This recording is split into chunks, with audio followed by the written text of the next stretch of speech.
പിന്നെ ഞാൻ കുറച്ച് വ്യത്യസ്തമായിട്ടുള്ള ഒരു കട്ട്ലറ്റിന്റെ റെസിപ്പി ആയിട്ടാണ് വന്നിട്ടുള്ളത്.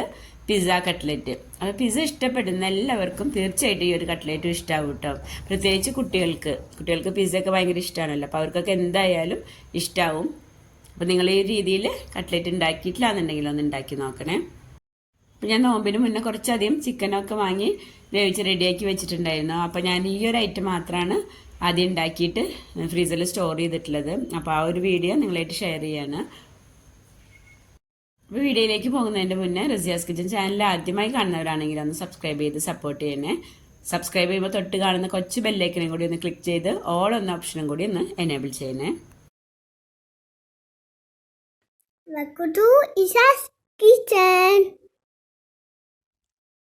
ഞാനിവിടെ 1 കിലോ ബോൺലെസ് ചിക്കൻ എടുത്തിട്ടുണ്ട്.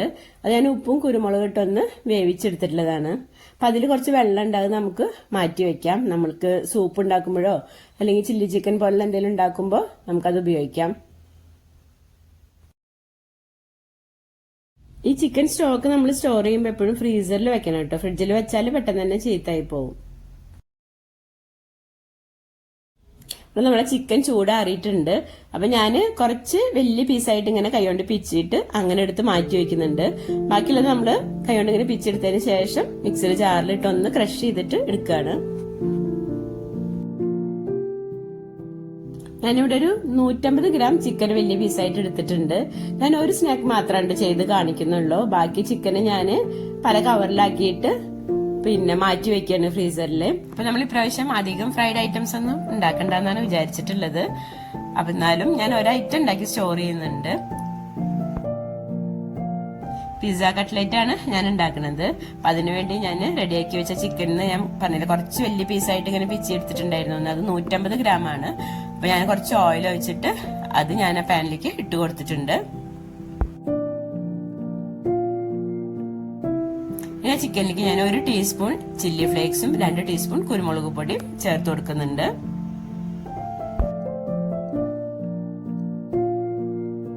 ഇനി ഇതിലേക്ക് ഞാൻ 1/2 ടീസ്പൂൺ കാശ്മീരി മുളക് പൊടിയും കൂടി ചേർത്ത് കൊടുക്കുന്നുണ്ട്. ഇനി ഒരു മീഡിയം ഫ്ലെയിമിൽ വെച്ച് നമുക്ക് നന്നായി ഒന്ന് ഇളക്കി അതിന്റെ ആ ഒരു പച്ച ടേസ്റ്റ് പോകുന്ന വരെ ഒന്ന് ചെറുതായിട്ടൊന്ന് മൊരിയിച്ചെടുക്കാം. ഞാൻ ഈ ചിക്കനിലേക്ക് തന്നെയാണ് നമ്മൾ എടുത്തിട്ടുള്ള ക്യാപ്സിക്കും സവാളൊക്കെ ചേർത്ത് കൊടുക്കുന്നത്. അപ്പൊ അതിന്റെ മുന്നായിട്ട് കുറച്ചും കൂടി ഓയിൽ ഒഴിച്ചു കൊടുക്കുകയാണ്. അപ്പൊ ചിക്കനൊക്കെ റെഡി ആയിട്ടുണ്ട്. ഇനി ഇതിലേക്ക് നമുക്ക് ഞാൻ ഇവിടെ 3 സവാള ചെറിയ പീസായി കട്ട് ചെയ്ത് എടുത്തിട്ടുണ്ട്. പിന്നെ 1 ക്യാപ്സിക്കും എടുത്തിട്ടുണ്ട്. അപ്പൊ ആദ്യം ഞാൻ സവാള ചേർത്ത് കൊടുക്കുകയാണ്. എന്നിട്ട് നമുക്കൊരു മീഡിയം ഫ്ലെയിമിൽ വെച്ച് നന്നായി ഒന്ന് ഇളക്കി ചെറുതായിട്ടൊന്ന് വഴറ്റിയാൽ മതി. 2-3 മിനിറ്റ് സവാള ഒന്ന് വഴറ്റിയെടുത്തിട്ടുണ്ട്. അതിനുശേഷം ഞാൻ അതിലേക്ക് ക്യാപ്സിക്കം ചേർത്ത് കൊടുക്കുകയാണ്. സവാളയും ക്യാപ്സിക്കം ഒന്നും അങ്ങനെ അധികം വഴറ്റേണ്ട ആവശ്യമില്ല, ചെറുതായിട്ട് ഒന്ന് വഴറ്റിയെടുത്താൽ മതി. ഇനി നമുക്ക് അതിലേക്ക് പിസ്സ സോസ് ചേർത്ത് കൊടുക്കണം. ഇനി നിങ്ങളുടെ കയ്യിൽ പിസ്സ സോസ് ഇല്ല എന്നുണ്ടെങ്കിൽ ടൊമാറ്റോ സോസിൽ കുറച്ച് ഒറിഗാനും കുറച്ച് ചില്ലി ഫ്ലേക്സ് ഇട്ടൊന്ന് മിക്സ് ചെയ്താൽ മതി.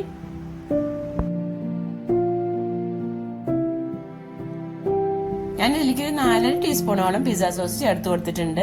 4 ടീസ്പൂൺ ഞാൻ ആദ്യം ചേർത്തു. പിന്നെ എനിക്ക് കുറവ് തോന്നിയപ്പോൾ ഞാനൊരു 1/2 ടീസ്പൂണും കൂടി ചേർത്ത് കൊടുത്തിട്ടുണ്ട്. പിന്നെ നമുക്കിനി ഇതിലേക്ക് വേണ്ടത് ഒറിഗാനോ ആണ്. ഞാനിവിടെ 1 ടീസ്പൂണാണ് ഒറിഗാനോ ചേർത്ത് കൊടുക്കുന്നത്. പിന്നെ കുറച്ച് കുരുമുളക് പൊടിയും കൂടി ചേർത്ത് കൊടുക്കാം. 1/2 ടീസ്പൂൺ അളവിലൊക്കെ ഇട്ട് കൊടുത്താൽ മതി. അപ്പൊ നമ്മളുടെ പിസ്സ കട്ട്ലറ്റിനുള്ള ഫില്ലിംഗ് ഇവിടെ റെഡി ആയിട്ടുണ്ട്.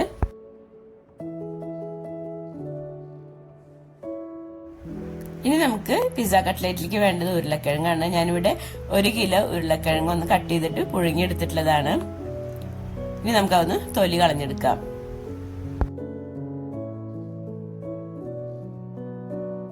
ഇനി ഞാനിവിടെ ഉരുളക്കിഴങ്ങൊക്കെ തൊലി കളഞ്ഞെടുത്തിട്ടുണ്ട്. ഇനി നമുക്കൊന്ന് ഉടച്ചെടുക്കണം. അപ്പൊ ഞാനിവിടെ പൊട്ടറ്റോ മാഷറാണ് ഉപയോഗിക്കുന്നത്. ഈ ഒരു പൊട്ടറ്റോ മാഷർ നമ്മൾ ഐക്യെന്ന് വാങ്ങിയിട്ടുള്ളതാണ്. നല്ല യൂസ്ഫുൾ ആണ് ഇത്. ഇതിൽ നമ്മളിങ്ങനെ പ്രസ് ചെയ്ത് എടുക്കുകയാണെന്നുണ്ടെങ്കിൽ നമുക്ക് ഒട്ടും കട്ടില്ലാതെ തന്നെ കിട്ടും.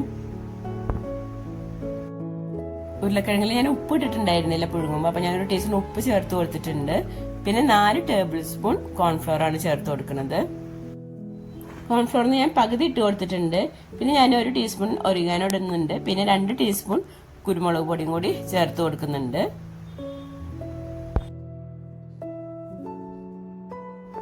ഇനി ഞാൻ എല്ലാം കൂടി നന്നായി ഒന്ന് മിക്സ് ചെയ്തതിന് ശേഷം നമ്മൾ എടുത്തിട്ടുള്ള ബാക്കി കോൺഫ്ലവറും കൂടി ചേർത്ത് നന്നായി ഒന്ന് കുഴച്ചെടുത്തിട്ടുണ്ട്. ഇനി നമുക്ക് ഓരോ ബോളാക്കി എടുക്കണം. അപ്പോൾ കയ്യിൽ എണ്ണ പറ്റിയതിന് ശേഷം നമുക്ക് ഓരോ ബോളാക്കി എടുക്കാം. കുറച്ച് വലുതാക്കണം കേട്ടോ, നമുക്കിതിൽ ഫില്ലിങ് വെക്കാനുള്ളതല്ലേ. നമ്മളുടേത് പിസ്സ കട്ട്ലറ്റ് ആണല്ലോ, അപ്പം നമുക്ക് കുറച്ച് ചീസും കൂടി വേണം. അപ്പം ഞാനിവിടെ 100 ഗ്രാം മൊസറല്ല ചീസ് ഒന്ന് ഗ്രേറ്റ് ചെയ്തെടുത്തിട്ടുണ്ട്.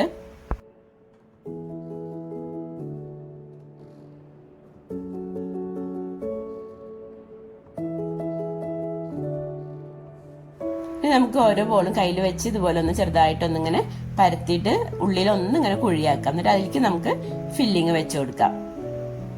ഒരു 2 ടീസ്പൂണ് ഫില്ലിംഗ് ഒക്കെ വെച്ച് കൊടുക്കാം നമുക്ക്.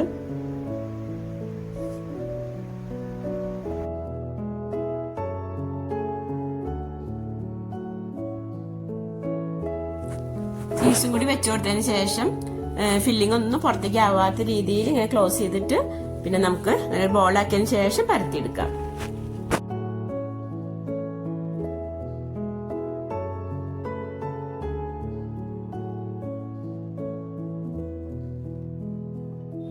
ഈ ഒരു രീതിയിൽ നമുക്ക് ബാക്കിയുള്ള കട്ട്ലറ്റും കൂടി ചെയ്തെടുക്കാം.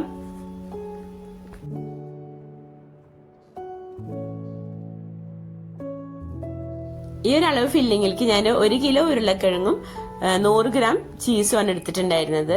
പക്ഷെ എനിക്ക് കുറച്ച് ഫില്ലിങ് ബാക്കി വന്നിട്ടുണ്ടായിരുന്നു കേട്ടോ.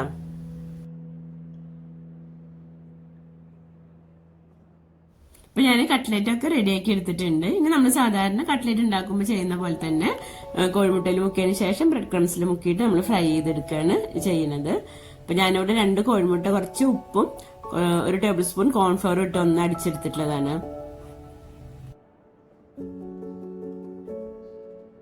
പിന്നെ നമ്മൾ റെഡിയാക്കി വെച്ചിട്ടുള്ള ബ്രെഡ് ക്രംസ് എടുത്തിട്ടുണ്ട്. അപ്പൊ ആദ്യം നമുക്ക് കോഴിമുട്ടയിൽ മുക്കിയതിന് ശേഷം ബ്രെഡ് ക്രംസിൽ ഒന്ന് കോട്ട് ചെയ്തിട്ട് നമുക്ക് മാറ്റി വെക്കാം.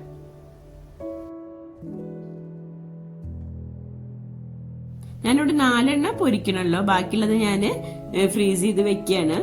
അപ്പൊ ഞാനൊരു കണ്ടെയ്നറിലാക്കിയിട്ട് ഫ്രീസറിൽ വെക്കുകയാണ്. കട്ട്ലറ്റ് വെച്ചതിന് ശേഷം അതിന്റെ മേലെ ഞാൻ ബട്ടർ പേപ്പർ വെച്ചിട്ട് പിന്നെ അടുത്ത കട്ട്ലറ്റും കൂടി വെക്കുകയാണ്. അങ്ങനെ ഞാനൊരു 3 കണ്ടെയ്നറിലാക്കിയിട്ടാണ് ഫ്രീസ് ചെയ്യുന്നത്. ഈ കട്ട്ലറ്റ് നല്ല വലിയ കട്ട്ലറ്റ് ആണല്ലോ, നല്ല വട്ടുണ്ടല്ലോ. അപ്പൊ അതുകൊണ്ട് തന്നെ നമുക്ക് ഓരോ കണ്ടെയ്നറിലും കുറച്ച് വെക്കാൻ പറ്റുള്ളൂ.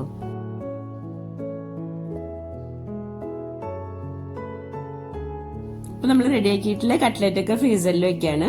പിന്നെ ഒരു 4 എണ്ണം നമുക്കൊന്ന് ഫ്രൈ ചെയ്യാം. അപ്പൊ ഞാൻ കട്ട്ലറ്റ് ഫ്രൈ ചെയ്യാനായിട്ട് ഓയിൽ വെച്ചിട്ട് ചൂടായിട്ടുണ്ട്. അപ്പൊ അതിലേക്ക് ഞാൻ 3 കട്ട്ലറ്റ് ഇട്ട് കൊടുത്തിട്ടുണ്ട്. അപ്പൊ അത് മറിച്ചിടുമ്പോ ശ്രദ്ധിക്കണം കേട്ടോ. എന്താ വെച്ചാൽ നല്ല വെയിറ്റ് ഉള്ളതായതുകൊണ്ട് തന്നെ നമ്മളതിങ്ങനെ മറിച്ചിടുമ്പോ എണ്ണ തെറിക്കാൻ ചാൻസ് ഉണ്ട്. നമ്മളെ കട്ട്ലറ്റ് ഇവിടെ റെഡി ആയിട്ടുണ്ട്. അപ്പൊ ഞാനത് എണ്ണയിൽ നിന്ന് മാറ്റുകയാണ്. ഇനി ഒരു കട്ട്ലറ്റും കൂടി പൊരിക്കുന്നുണ്ട്. അപ്പൊ അതും കൂടി ഇവിടെ റെഡി ആയിട്ടുണ്ട്. അപ്പൊ ഇത് നല്ല ടേസ്റ്റ് ഉള്ള കട്ട്ലറ്റ് ആണ്. അപ്പൊ നിങ്ങളത് ഉണ്ടാക്കിയിട്ടില്ല എന്നുണ്ടെങ്കിൽ ഒന്ന് ഉണ്ടാക്കി നോക്കണേ. ഉള്ളിൽ നമ്മൾ വെക്കുന്ന ചീസിന്റെ അളവൊക്കെ വേണമെന്നുണ്ടെങ്കിൽ നമുക്ക് കൂട്ടാം. There's a watchy. I love you.